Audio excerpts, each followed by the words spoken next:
Dear children, happy day. நம்ம last class வந்து எக்கனாமிக்ஸில் food security and nutrition lesson பார்த்துட்ருக்கோம். அதோட கண்டினியூஷன் தான் இப்போ பார்க்க போகிறோம்.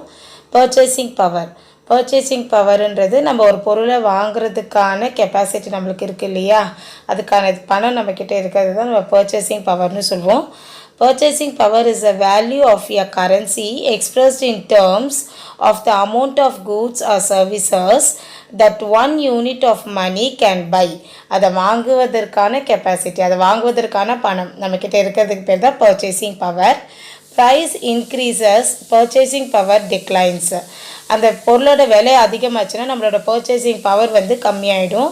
அண்ட் வைஸ் வர்சா, ரெண்டுமே ஒன்றுக்கு ஒன்று தொடர்பு கூடியது. சரிங்களா? இப்போ வந்து ஒரு ஃபார் எக்ஸாம்பிள் இப்போ எடுத்துட்டோன்னா ஒரு ஆனியன் வந்து 1 kg வந்து 100 rupees விற்கிறாங்க இல்லையா. 100 rupees விற்கும் போது கண்டிப்பாக நம்ம ஒரு 10 kg ஆனியனை வாங்க மாட்டோம். 1 kg ஆனியன் தான் வாங்குவோம்.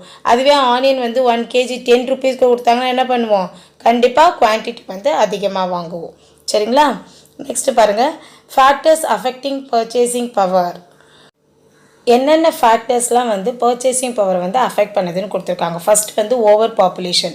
த population growth rate in India is high has 1.7 per 1000. Large population leads to increasing demand. அதிகமான பாப்புலேஷன் இருக்கிறதுனால நம்மளுக்கு என்னது, தேவை வந்து அதிகமாக இருக்குது, டிமாண்ட் வந்து அதிகமாக இருக்குது, தேவைப்படுது.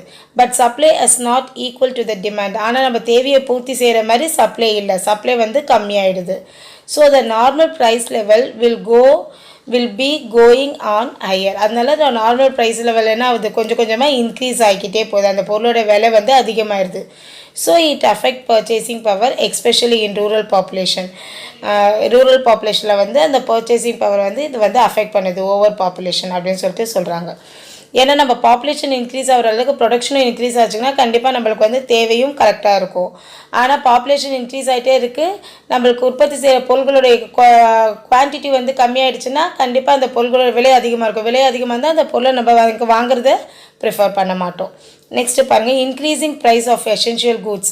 எசென்ஷியல் கூட்ஸுன்றது இப்போ தெரியும், இந்த ஃபுட் ஐட்டம்ஸ் இருக்குல்ல, இப்போ நம்ம வெஜிடபிள்ஸ், ஃப்ரூட்ஸ், மில்லட்ஸ், ரைஸ், வீட், இதெல்லாம் தான் நம்ம எசென்ஷியல் கூட்ஸ். கண்டிப்பாக நம்மளுக்கு சாப்பிட்றதுக்கு தேவையான ஒரு முக்கியமான உணவு பெயர்.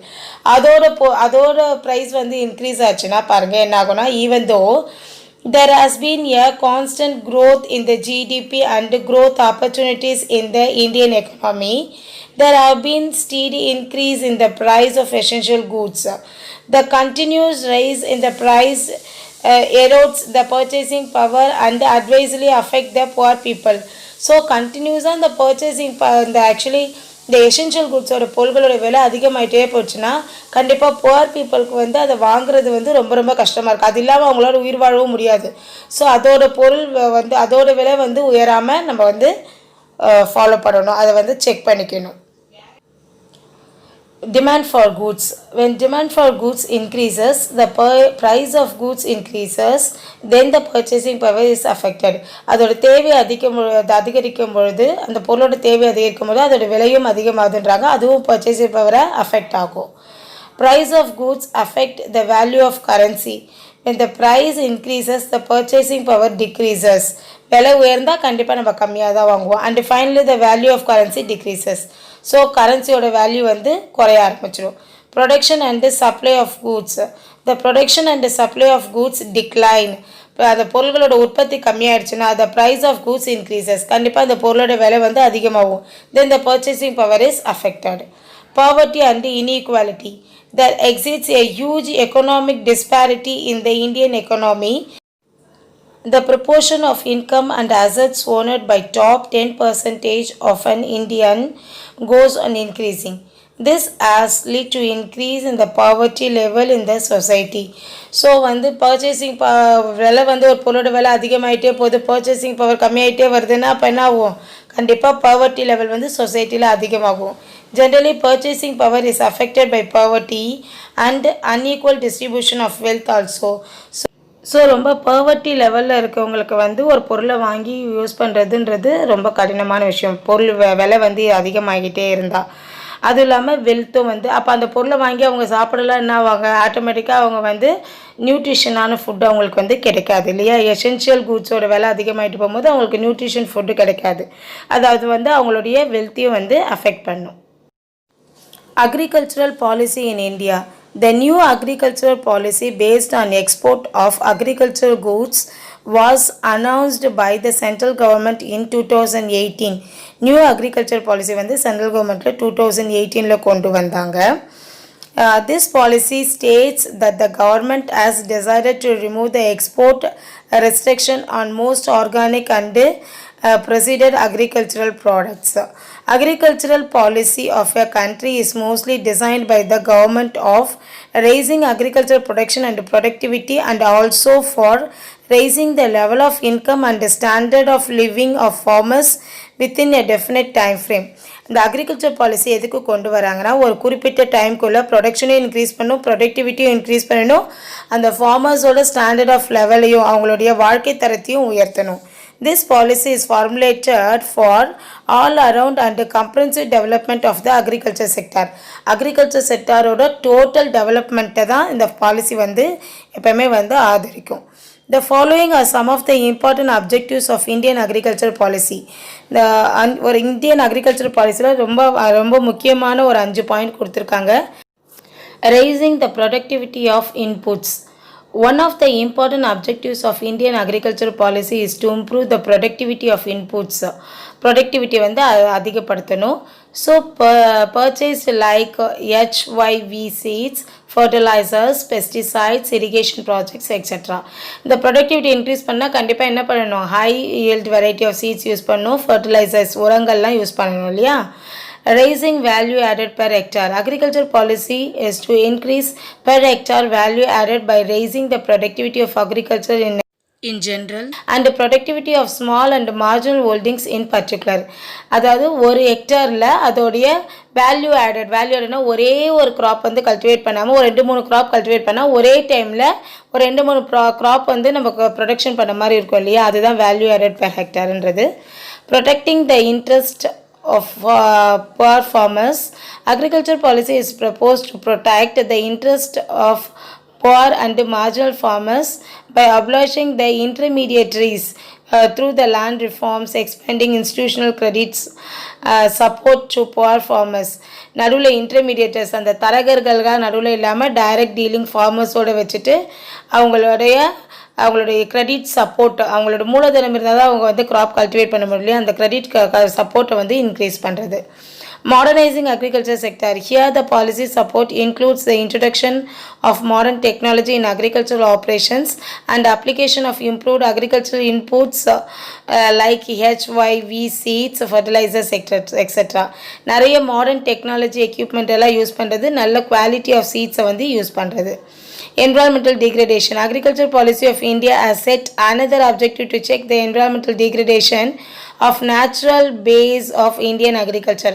நிறைய வந்து கெமிக்கல்ஸ் யூஸ் பண்ணாமல் நேச்சுரல் பேஸ்டு ஃபர்டிலைசர்ஸ் யூஸ் பண்ணினா அந்த என்விரான்மெண்ட் அந்த லேண்ட் வந்து டீக்ரேட் ஆகாமல் பார்த்துக்கலாம் இல்லையா. ஸோ அதுக்காக நேச்சுரல் பேஸ் ஃபர்டிலைசர்ஸை வந்து கவர்மெண்ட் வந்து சஜஸ்ட் பண்ணிகிட்ருக்காங்க. Removing bureaucratic opticals. The policy has set another objective to remove the bureaucratic obstacles on the farmers, cooperative societies and self-help institutions so that they can work independently. Bureaucratic ஆப்டிகல்ஸுன்றது ஒரு தொலைநோக்கு பார்வையோட மக்களுக்கு கொண்டு வரதுமா ஃபார்மர்ஸ்க்கு. அவங்க பொருளை அவங்க வந்து சேல் பண்ணுறதுக்கு கோஆப்ரேட்டிவ் சொசைட்டின்னு அவங்களுக்குள்ளேயே ஒன்றா சேர்ந்து சேல் பண்ணுறதுக்காக தான் கோஆப்ரேட்டிவ் சொசைட்டி கொண்டு வந்தாங்க. அது மட்டும் இல்லாமல் இப்போல்லாம் சுய உதவி குழு அப்படி இருக்கு இல்லையா, அது மூலயமா வந்து அவங்க பொருளை உற்பத்தி பண்ணுறவங்கள டைரக்ட் சேலிங் பண்ணுறாங்க, நடுவில் இன்டர்மீடியேட்டர்ஸ் இல்லாமல். நெக்ஸ்ட் வந்து multi dimensional nature of poverty. Multi-Dimensional Poverty Index MPI was launched by the United Nations Development Programme and the Oxford Poverty Human Development Initiative in 2010. The basic philosophy and the significance of MPI is based on the idea that poverty is not unidimensional and that it is rather multi-dimensional. இது வந்து ஒரே ஒரு இதை வச்சு தான் நம்ம வந்து பாவர்ட்டியை வந்து டிக்னேட் பண்ணணும்னு இல்லைம்மா. அது வந்து மல்டி டைமென்ஷனல். பல காரணங்கள் இருக்குது ஒரு பாவர்ட்டி வர்றதுக்கு. Multidimensional poverty is made up of several factors that constitute poor people experience of deprivation such as health, education, living standards, income, disempowerment, quality of work and treat from violence. இது எல்லாமே வந்து ஒரு பாவர்ட்டியை வந்து நிர்ணயிக்கும் இல்லையா. ஒரு பாவர்ட்டியில் இருக்கும் போது இது எல்லாமே ரொம்ப லைஃப் ரன் பண்ணுறது ரொம்ப கஷ்டமான ஒரு விஷயம். Multi-dimensional poverty index 2018 report in Tamil Nadu. நம்ம தமிழ்நாட்டில் அந்த multi-dimensional poverty index எப்படி இருந்ததுன்னு பார்க்கலாம். Over the last decades, Tamil Nadu has made a significant progress in poverty reduction. The districts in Tamil Nadu are classified into 3 categories, namely high poverty districts, more than 40% people population living below poverty line. Moderate poor districts வந்து 30% to 40% and low level poverty districts வந்து below 30%. After 1994, poverty has declined steadily in both rural and urban areas of Tamil Nadu, and the state has a smaller share of India's poor relative to its population. After 2005, the poverty reduction in this state has been faster than in many other states in India. அதுக்கப்புறம் 2005 பார்த்தீங்கன்னா poverty reduction வந்து இந்த ஸ்டேட்டில் இருந்தால் ரொம்ப கம்மியாகி தமிழ்நாட்டில் ரொம்ப கம்மியாகிக்கிட்டே வருது மற்ற ஸ்டேட்டோட கம்பேர் பண்ணும்போது. தமிழ்நாடு லீட்ஸ் இந்த பாவர்ட்டி அலிவேஷன் ப்ரோக்ராம் டியூரிங் 2014 2017 வரை ஒரு ப்ரோக்ராம் நம்ம கண்டக்ட் பண்ணியிருக்கோம். Government of India is implementing many policies and programmes to eradicate poverty. These policies and programs, if continued, will completely eradicate the poverty in the state. கண்டிப்பாக இந்த program வந்து இந்த policy நம்ம continue பண்ணிகிட்டே வந்தோன்னா கம்ப்ளீட்டாக பாவர்ட்டின்றதை நம்ம எராடிகேட் பண்ணிடலாம். In future Tamil Nadu can become a model of development in India. ஃப்யூச்சரில் வந்து தமிழ்நாடு வந்து ஒரு மாடல் டெவலப்மெண்ட் ஒரு ஸ்டேட்டாக வந்து திகழ நிறைய சான்சஸ் இருக்குது. Nutrition and health status of நியூட்ரிஷன்னா தெரியும் உங்களுக்கு, சத்தான உணவுப் பொருட்கள் சாப்பிட்றோம் இல்லையா, சத்துணவுன்னு சொல்லலாம். We denoted earlier that food security includes nutrition security too. Though our country has reached self-sufficiency in food production, ஆனால் நம்ம கண்ட்ரி வந்து இப்போ self-sufficiency தன்னிறைவு பெற்றிருக்கு ஃபுட் ப்ரொடக்ஷனில். The nutrition status of the population has not been corresponding level of improvement. அதே அளவுக்கு வந்து நியூட்ரிஷனான ஃபுட்டு மக்களுக்கு கிடைக்குதான்றது வந்து அந்த அளவுக்கு கரெக்டாக இல்லை. In 2015 to 2016, 27% of the rural women and 16% of the urban women in the age of 15 to 49 years were counted as undernourished or chronically energy deficient by the National Family Health Survey. National Family Health Surveyல survey பண்ணதில் 27% rural உமனும் 16% of the urban உமனும் வந்து chronically energy அப்படின்னு சொல்லுவாங்க இல்லையா, deficient சத்துணவு பற்றாக்குறையோடு இருக்கிறதா வந்து ஒரு சர்வே வந்து சொல்லியிருக்கு. More than of of the woman in the reproduce age group 15 to 49 years in both rural and urban India were anemic in 2015 to 2016ல வந்து ரொம்ப அனிமிக்காக இவ்வளோ பர்சன்டேஜ் ஆஃப் த பீப்புள் வந்து இருக்காங்க அப்படின்னு சொல்லிட்டு சர்வேல நம்மளுக்கு தெரியுது. ஆஸ் ரிகார்ட்ஸ் சில்ட்ரனில் பார்த்தீங்கன்னா about 60% rural and 56% of the urban children are counted be an அனிமிக்னு சொல்லிட்டு கவுண்ட் பண்ணியிருக்காங்க. எப்போ 2015 to 2016ல about 41% of the rural and 31% of the urban children are stunted, that is they are not required to the height in corresponding to their age. 41 வந்து ரூரல்லையும் 31 வந்து அர்பன்லேயும் வந்து அவங்களோட ஏஜுக்கு ஏற்ற ஹைட் வந்து இல்லை அப்படின்னு சொல்லிட்டு கால்குலேட் பண்ணியிருக்காங்க. Another indicator of nutrition deficiency among children is underweight, which is the weight in relation to the age. Underweightன்றது அந்த ஏஜுக்கு தேவையான வெயிட்டை விட கம்மியாக இருக்கிறது. In India in 2015 to 2016 about 20% of the children in rural and urban urban. India is estimated to be the underweight. இவ்வளோ percentage வந்து 20% வந்து அண்டர்வெயிட்டில் இருக்காங்கன்னு சொல்லிட்டு எஸ்டிமேட் பண்ணியிருக்காங்க. Nutrition and health status in Tamil Nadu. Nutrition plays a crucial role in human health and well-being. At the national level, despite higher economic growth, improvements in human development indicators like nutrition level of the population have been unacceptably slow. A large number of Indian children are stunted. A substantial number of Indian children and women are underweight. நம்மளுடைய survey படி பார்த்தீங்கன்னா Indian விமென்ஸும் சில்ட்ரனும் வந்து under வெயிட்டில் இருக்காங்க. Anaemic and suffer from the micro nutrient deficiency. அவங்களுக்கு வந்து nutrients சத்துணவு பற்றாக்குறை இருக்குது. அது சம்மந்தப்பட்ட நிறைய நோய்கள் வந்து வருது.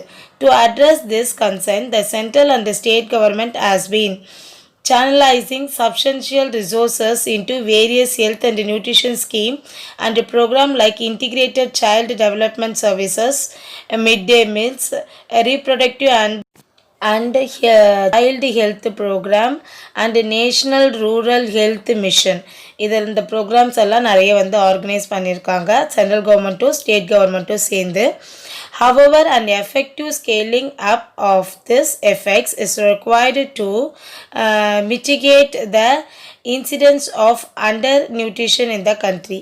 இதெல்லாம் இந்த ப்ரோக்ராம்ஸ்லாம் எது கொண்டு வந்திருக்காங்கன்னா இந்த சத்துணவு பற்றாக்குறை யாருக்கும் இருக்கக்கூடாதுன்றதுக்காக, அதிலிருந்து நம்ம வெளியில் வரணுன்றதுக்காக தான் இதெல்லாம் இம்ப்ளிமெண்ட் பண்ணியிருக்காங்க.